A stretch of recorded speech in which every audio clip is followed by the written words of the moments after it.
오늘의 사연 시작합니다. 안녕하세요. 여행 다니는 게 취미인 30대 초반의 남성입니다. 요즘은 특수한 상황이라 여행을 전혀 못 다니고 있어요. 해외여행을 안 간 지도 벌써 햇수로 2해가 넘어가는데 제 인생 첫 여행을 가려고 하던 시절 만난 누님과의 일화가 생각나서 이렇게 사연으로 적어봅니다. 조금 지루해도 끝까지 들어주세요. 때는 군대를 전역하고 얼마 되지 않았을 무렵이에요.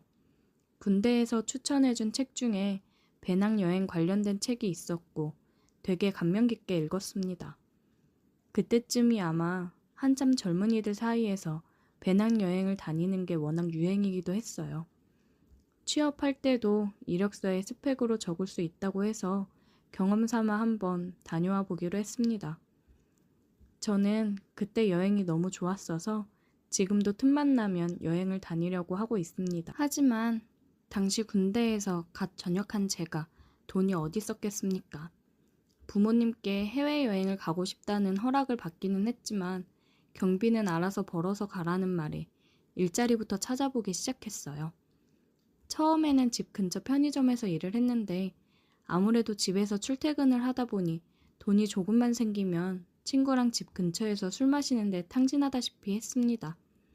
이대로는 돈을 모으지 못하겠다 싶어서 돈을 확실하게 모을 수 있는 여건이 되는 직장을 찾기 시작했죠. 돈을 모으려면 일단 매일같이 술 마시자 노래를 부르는 친구들을 멀리 해야겠다는 생각이 들어서 결국 숙식을 제공하는 공장을 찾아 거기에 다니게 되었습니다. 사실 그때만 해도 공장 하면 조금 부정적인 이미지가 있었어서 조금 걱정도 했어요. 하지만 그건 저 혼자만의 착각이었나 봅니다. 처음 라인에 투입되었을 때 의외의 모습과 훈훈한 분위기에 제가 오해하고 있었다는 생각이 들었습니다. 당시 24살이던 저는 공장이라고 하면 형편이 어렵거나 직장을 구하기 힘든 사람들이 모여있는 그런 곳이라고 생각했거든요. 근데 생각보다 제 또래 친구들도 많았고 심지어 저보다 어린 여자들도 있었습니다. 평범한 형이나 누나들은 물론 인자한 아줌마나 아저씨들까지 저를 챙겨주시는 분위기에 아무것도 모르고 나쁘게만 생각했던 제 자신이 부끄러워졌어요. 물론 개 중에는 제가 오해하던 질 나쁜 부류의 사람도 있긴 했지만 그 안에서도 사람들이 여러 무리로 지내는데 그런 사람들은 무리에 끼지 못하고 겉돌기 때문에 저와 직접적으로 마주칠 일은 그렇게 많지 않았어요. 아무튼 제가 다니던 공장은 희한하게도 저보다 어린 여자친구들은 많았지만 저보다 어린 남자들은 없었어요. 아마 다 군대에 있을 나이였으니 공장이 아니라 군 부대에 있었으리라 생각됩니다. 그래서 그런지 주변의 누님들이 굉장히 저를 귀여워해줬어요.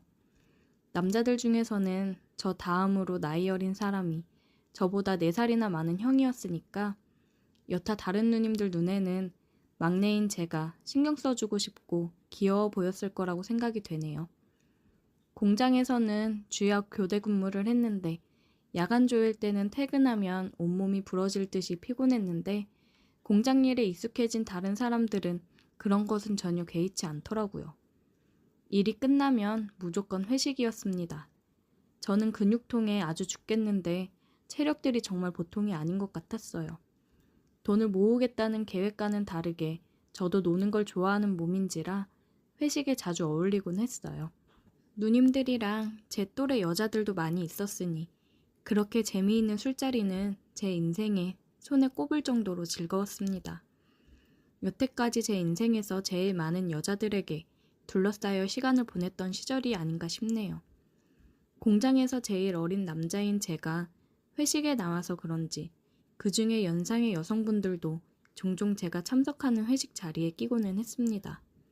친하게 지내던 여자애들 말로는 원래 좀처럼 어린 사람들하고는 잘 어울리지 않는 분들이신데 아마 저 때문에 참석하는 것 같다고 기뜸을 해주더라고요. 제가 뭐라고 저 때문에 회식까지 참석해 주시니 몸둘 바를 모를 정도로 영광이었습니다. 오늘 사연의 주인공인 그녀는 그 연상의 무리 중에 한 명으로 돌싱, 그러니까 이혼을 한 누님이었습니다. 나이도 그렇게 많지 않았어요. 35이라고 들었습니다. 전 남편과는 1년을 채 살지를 않았고 자식도 없다고 하더라고요. 그런데 그 누나는 정말 나이에 비해서 이뻤습니다.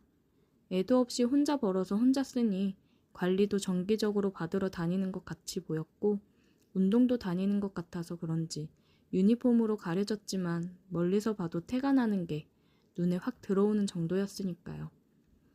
약간 부자연스러운 이목구비가 성형을 조금 한 것 같아 보이기도 했는데 눈부시게 이쁜 외모에 성형했다는 사실이 뭐가 중요하겠습니까? 저에겐 그냥 이쁜 누나라는 생각만 들었어요. 세상 어느 24살 한참 때의 청년이 자기가 돌싱녀와 이어질 거라 생각을 할까요? 회식에 종종 같이 참석하던 돌싱 누님의 아름다운 모습에 두 눈이 가긴 했지만 저는 역시 제 또래와 어울리는 게 더 즐거웠습니다. 그날도 힘든 근무가 끝나고 바로 회식으로 이어지게 된 날이었죠. 저는 마침 그날 주간에서 야간으로 넘어가는 교대 주기였어서 평소 때보다도 쉬는 시간이 좀 길었습니다. 일요일 저녁에 퇴근하고 월요일 야간 타임 근무였으니 그때야말로 코가 삐뚤어지게 마실 수 있는 절호의 날이었죠. 저와 친하게 지내던 공장에서 같이 일하는 귀여운 여자아이가 있었어요. 첫날에도 이것저것 설명해주고 나이도 또래라서 계속 신경이 쓰이는 친구였는데 저는 그 여자의 옆에 앉아서 호시탐탐 어떻게 저를 어필해볼 기회만 노리고 있었죠. 그렇게 한 잔 두 잔 마시고 있는데 야간 조이던 그 돌싱 누나랑 다른 사람들이 자리에 합석을 하게 됐어요. 나이차가 조금 나는 무리여서 같이 회식을 하던 사람들은 조금 불편해하는 기색이 있었는데 연상의 누님들이 술자리를 리드하니 평소면 1차에서 끝날 회식이 1차에서 2차로 그리고 2차에서 3차까지 자연스럽게 가게 되었습니다. 친구들 사이에서도 주량 하나만큼은 자신이 있었는데 거의 매일 이런 식으로 술을 마시는 누님들의 주량은 당해낼 재간이 없었습니다. 친구들 사이에서도 끝까지 살아남는 주량이 저의 자랑거리였는데 여기선 저의 주량은 감히 명함도 못 내밀 정도였으니까요. 제가 잘해보고 싶었던 여자애는 언제 떴는지 3차 자리인 노래방에 도착했을 땐 이미 모습이 보이지 않았습니다. 눈치를 채지 못하고 있다가 그녀가 없다는 사실에 숙소로 돌아갈 타이밍만 잡고 있었는데 2차 때 엄청 먹었던 술이 반응이 오는지 정신줄 붙잡고 있기도 힘들었어요. 요때는 잠깐의 기억에 공백이 있기는 한데 노래방에서 사람들이 춤추고 노래하면서 난리치는 와중에 같이 일하는 형의 부축을 받아 화장실에서 오바이트를 했던 기억이 있습니다. 이미 제 주량의 한계점에 도달한 상태인지라 언제 쓰러져도 이상하지 않은 상태였는데 즐거운 회식 분위기와는 다르게 저는 소파 구석에 기대 누워 녹초가 되어 있었습니다. 갑자기 이상한 느낌이 오더라고요. 뒤로 꺾여있는 고개를 들어 뭔가 하고 봤더니 그 돌싱 누나가 저를 꼬집으며 괜찮냐고 물어보는 것이었어요. 제가 몸에 열이 많은 체질이라 웬만큼 춥지 않으면 반바지를 입는 스타일인데 이날도 역시 반바지를 입고 있었어요. 괜찮냐고 물어보는 누님의 말에 아주 죽겠다고 대답을 했는데 놀다 보니까 뻗어있는 제가 오들오들 떨고 있는 것 같아서 뜨겁게 해주려고 왔다며 알 수 없는 미소를 짓는 누님의 말에 정신이 번쩍 나더라고요. 그러고서 누나가 입고 있던 외투를 제 다리에 덮어줬습니다. 아무튼 그렇게 정신력으로 5분, 10분 버티다 보니 어느덧 노래방 3차도 끝나가는 분위기였습니다. 누나의 외투를 몸에 걸친 채 바들바들 떨고 있는데 이 지칠 줄 모르는 영혼들이 4차를 가자고 하는 것이 아니겠어요? 이대로 가다간 월요일 야간 근무 중에 죽을지도 모르겠다는 생각이 들어서 아까 개워낸 속을 비집고 바닥에 억지로 오바이트를 했어요. 그 모습을 보여주는데도 아랑곳하지 않고 4차로 갈 사람들은 4차를 가더라고요.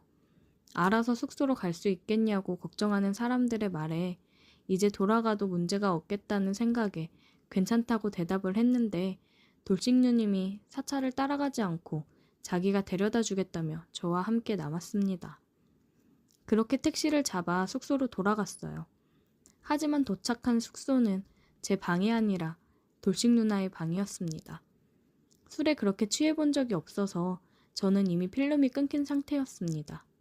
잠깐 기억나는 게 있는데 택시를 타고 오는 길에 차 안에다가 오바이트를 했는지 나에게 화를 내던 택시기사님의 모습, 그리고 내 지갑에서 돈을 빼는 누나의 모습이 어렴풋이 기억이 났습니다.